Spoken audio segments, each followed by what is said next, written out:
I think, okay, so I want to rephrase your question. I think it's not just Black Stars, but overall to the FA. When the president came, about 3 years ago, when we talked about changing the game and resetting the whole agenda, and that includes sponsorship and promotion, getting people to bring back the love of football again. I think this is the manifestation of the hard work that he has put in over the years, and you are beginning to see the results.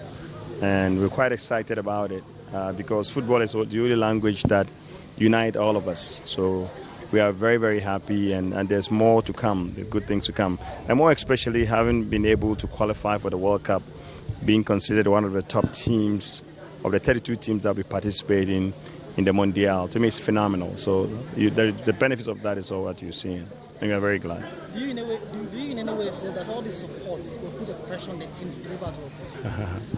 I mean, you don't need a lot of motivation going to the World Cup. I don't think even if I put you in jersey to go for Ghana in the World Cup, I think you'd be highly motivated. So these pro players are all professionals, as you know.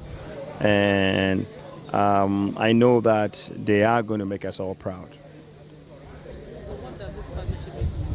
It means a lot to the Women's League. It means a lot to the Premier League. It means a lot to the 48 Division 1 clubs that have to travel across the country. So the money that the teams would have used to buy fuel, now they can use it to do other things in terms of the management of the team. I mean, look, it's, everybody talks about the Black Stars, but what makes the Black Stars is the players that we develop in the long run that make us the Black Stars. A lot of players don't make it up there, but like everybody says, it's the resources that we have to pull together. So if we continue on this trajectory, maybe in 3 years, 4 years, we'll have a very good, self-sustaining league across the Women's League, across GOL, across the Premier League, and hopefully out of that we'll get quality players as well that will replace those ones that we have today in the national team. Addo, 2 years ago, the GFA announced the hiring of players. What's the situation now? Because it's the end of October, so we assume that the contract could be over by now. What's the situation? We are still looking at potential extension of the contract. We are looking at it. We are talking to him. Decision has not been made yet. We're also talking to FIFA. And they continue to work.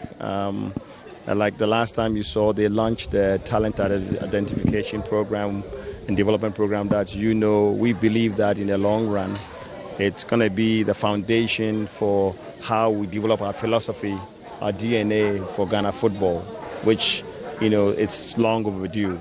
So it's a journey, and I believe that in the next couple of years we're going to see the yield from the results, but it's kind of too early to tell. But it's a lot of work that's going behind the scenes. Yeah. That is to say that you've been impressed, or the FA is impressed with what he's done in the past 2 years? I mean, it's a question of, like I said, it's a journey. It's a process. Think about it.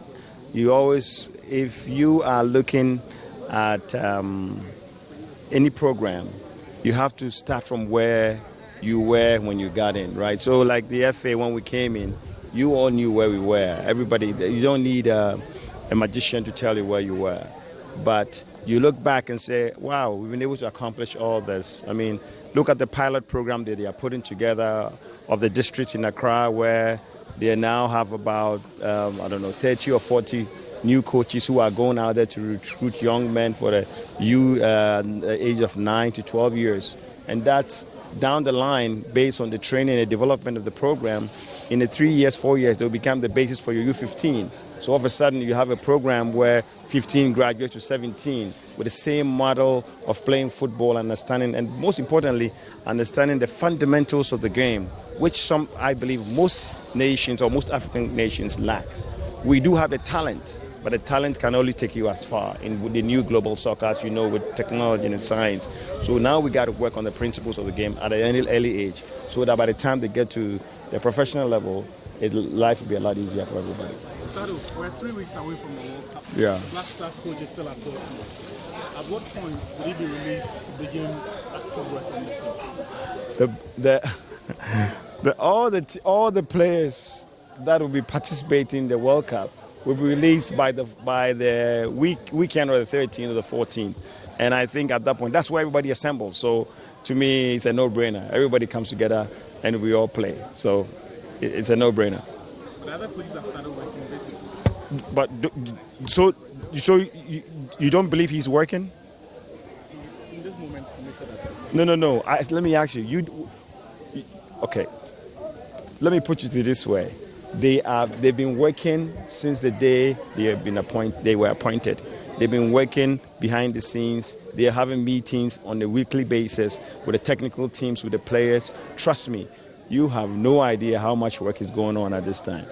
So let's hope and pray that all the resources that we've put in, all the support that they're putting in, all the hours, countless hours of effort that they put in, give us the results we want in Qatar. Journalists and then Ghanaians are waiting for the Black Stars provisional mascot. A lot of countries are releasing their provisional mascot, but Ghana is still hidden. A lot of people are talking about it. Will the FA give us an assurance that it will be ready before the Switzerland-friendly match?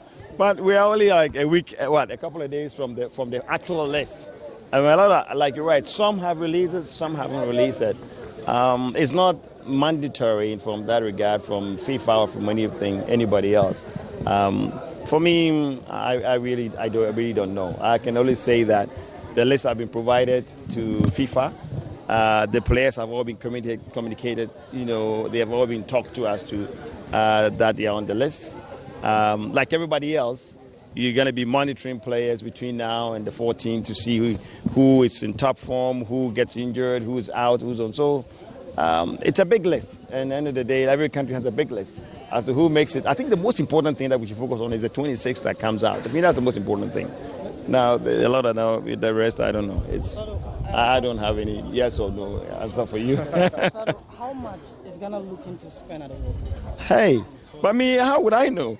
How much are you looking at? No. I at the top of my head, I cannot say because whatever budget we submitted long time ago, the ministry also have to add certain contingencies and other aspects of it, which we don't control.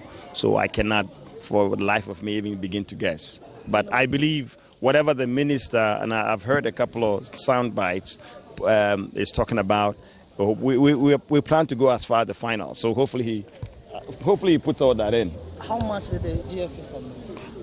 On top of my head, I don't know. I don't know. Top of my head, it's a long time ago. I don't know. I'll be honest with you. If I tell you that I know at the top of my head now, I'll be lying to you.